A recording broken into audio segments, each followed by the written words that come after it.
Every year ఎందుకు మీకు UPSC results వస్తాయి?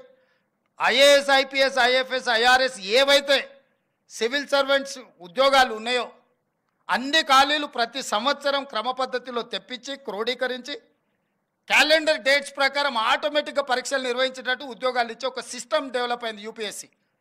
నేనే స్వయంగా యూపీఎస్సీ చైర్మన్ దగ్గర పోయి 4 గంటలు కూర్చొని మా అధికారులను తీసుకెళ్ళి కూర్చొని మీరు ఎక్కడ కూడా చిన్న ఆరోపణ లేకుండా ప్రతి సంవత్సరం ఏ విధంగా మీరు పరీక్షలు నిర్వహిస్తున్నారు, ఇన్ని లక్షలాది మందితో పరీక్షలు చేసినా కూడా మీకు ఎందుకు ఎలాంటి ఆరోపణలు లేకుండా ప్రతి సంవత్సరం మీరు పరీక్షలు నిర్వహించగలుగుతున్నారు అంటే వాళ్ళు క్లియర్గా అటానమస్గా వాళ్ళు పనిచేస్తున్నారు, పొలిటికల్ ఇన్ఫ్లుయెన్స్ లేకుండా. చిన్న ఆ ఉద్యోగిలో డెప్యుటేషన్ మీద తీసుకున్న ఉద్యోగి మీద చిన్న అనుమానం వచ్చినా next minute they are surrendering that employee. కానీ పబ్లిక్ సర్వీస్ కమిషన్లో లక్షలాది ఉద్యోగాలు ఇచ్చే పబ్లిక్ సర్వీస్ కమిషన్లో మొత్తం అవుట్సోర్సింగ్ వాళ్ళని తీసుకొచ్చి పెట్టారు. వాడికే ఉద్యోగం లేక అవుట్సోర్సింగ్ వస్తే వాడు గ్రూప్ 1 ఉద్యోగాలను నియమించే బాధ్యత వాడి కంప్యూటర్స్ మొత్తం అంతా వాడికి అప్పచెప్తే వాళ్ళు ఏం చేస్తారు, ఎట్లా చేస్తారు? నియమించిన పబ్లిక్ సర్వీస్ కమిషన్ మెంబర్లను మీరు చూడండి. ఒక ఆయన ఆర్ఎంపీ డాక్టరే. ఆర్ఎంపీ డాక్టర్ అంటే గ్రూప్ 1 ఉద్యోగిని ఇంటర్వ్యూ చేసి డిసైడ్ చేస్తాడంట. అంటే ఆశ్చర్యకరమైన పరిణామాలు తెలంగాణ రాష్ట్రం వచ్చిన తర్వాత గతంలో జరిగినాయి. అందుకే స్పష్టంగా గ్రూప్ 1 ఉద్యోగిని ఒకవేళ నియమించాలంటే, సిలబస్ ఫైనల్ చేయాలంటే, లేదంటే ప్రొఫెసర్స్తో మాటని క్వశ్చన్ బ్యాంకింగ్ రెడీ చేయాలంటే ఆ పని చేసేవాడు అంతకంటే కొంచెం పై చదువు ఉన్నోడు, జ్ఞానం ఉన్నోడు, అవగాహన ఉన్నోడు అందులో ఉండాలన్నది నా ఆలోచన. నిరుద్యోగులకు రాజకీయ పార్టీలలో మేము ఉద్యోగము ఇవ్వలేదు, మేము టికెట్ ఇవ్వలేదు అంటే వాళ్ళని తీసుకొచ్చి పబ్లిక్ సర్వీస్ కమిషన్ మెంబర్ని చేస్తే వాళ్ళ ఆలోచన ఏముంటుంది, వాళ్ళ విజ్డమ్ ఏముంటుంది? నాకేం పని లేదో నాకు ఒక ఆయన ఉద్యోగం కనిపిస్తే నేను కూడా నాకు తెలిసిన ఏం పని లేనోనికి ఇంకో ఉద్యోగం ఇద్దామనుకుంటా. కష్టపడి చదివి ఒక లెవెల్కి వచ్చి ఒక మంచి ఉద్యోగంలో వస్తే అతనికి ఒక బాధ్యత ఇస్తే, అరే చదువుకున్నోనికి కష్టపడడానికి ఆ విలువేందో నాకు తెలుసు కాబట్టి నేను కూడా అలాంటి నియమించాలనుకుంటాడు తప్పితే రాజకీయ పునరావాస కేంద్రాలుగా ఇవి మారకూడదు. విద్యా సంస్థలు ఏవి కూడా రాజకీయ పునరావాస కేంద్రాలుగా మారకూడదు అనేది నా ఆలోచన, మా ప్రభుత్వం యొక్క విధానం. అందుకే మీకు అందరు కొంత కఠినంగా అనిపించిన పరీక్షలు నిర్వహించే విధానంలో ఒక స్పష్టత పెట్టుకొని ముందుకెళ్తున్నాము. నేను బాధ్యత తీసుకున్న మరుక్షణం 90 రోజుల్లో 30,000 ఉద్యోగాలు ఎల్బీ స్టేడియంలో పిలిపించి మరి ప్రతి ఉద్యోగికి వాళ్ళ నియామక పత్రం నేను నా చేతులతోనే అందించిన.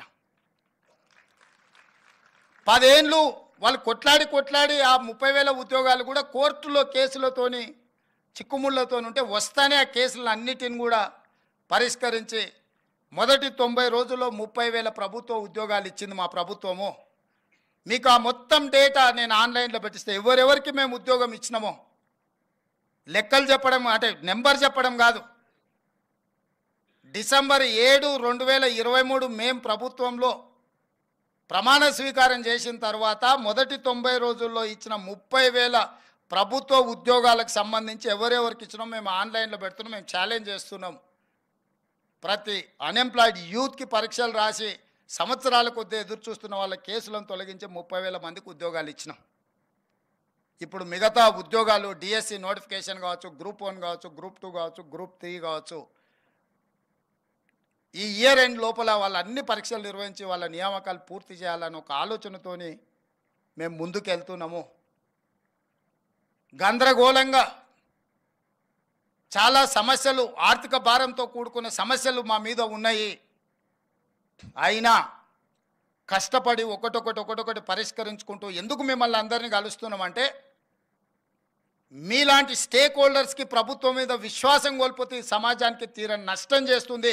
మీకు నమ్మకం, విశ్వాసం కల్పించడానికి ఈరోజు మేము ఇక్కడికి వచ్చిన మా ప్రభుత్వం మీ బద్దలు వచ్చి నిలబడ్డది. తప్పు చేయాలన్న ఆలోచన కానీ తప్పుడు విధానాలను ప్రోత్సహించాలన్న ఆలోచన మాకు లేదు. అందుకే మీ మధ్యలో వచ్చి నిలబడ్డాము. తప్పు చేయాలనుకుంటే 4 గోడల మధ్యలో కూర్చుంటాం. తప్పులను సరిదిద్దాలనుకుంటే మీ అందరి దగ్గరకు వచ్చి మీ ముందర నిలబడి మా ప్రభుత్వం మాట్లాడుతుంది. ఇది మా విధానం. యాజమాన్య సంస్థలకు అందరికీ నేను మాట ఇస్తున్నా, మీరు క్వాలిటీ పెంచండి. మీ క్వాలిటీ పెంచడానికి అవసరమైన సహకారాన్ని మా ప్రభుత్వం ఇస్తుంది.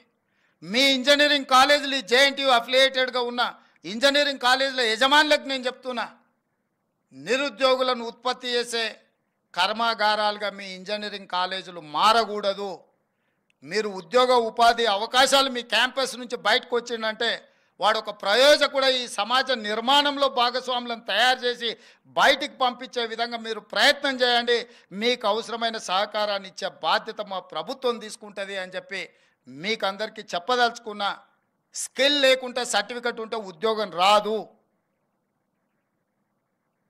ఇది వారసత్వ సంపద కాదు. తాతల నుంచి తండ్రులకు వచ్చి, తండ్రుల నుంచి కొడుకులకు వచ్చి, కొడుకుల నుంచి వాళ్ళ పిల్లలకు పోవడానికి యాన్సిస్టర్ ప్రాపర్టీ అయితే వారసత్వం కింద బదిలీ చేయొచ్చు. స్కిల్ అట్లాంటిది కాదు. స్కిల్ ఎవరికి వాళ్ళు నేర్చుకోవాల్సిందే, అప్గ్రేడ్ చేసుకోవాల్సిందే. ఎప్పటికప్పుడు కూడా ప్రపంచంతో పోటీ పడాలంటే ఎప్పటికప్పుడు మనకున్న స్కిల్ని కూడా అప్గ్రేడ్ చేసుకోవాల్సిన అవసరం సమాజంలో ఉంది. దానికి అవసరమైన ప్రణాళికలు మీరు సిద్ధం చేయండి. మీరు అన్ని రకాలుగా మా ప్రభుత్వాన్ని ఎప్పుడు ఏం కావాలన్నా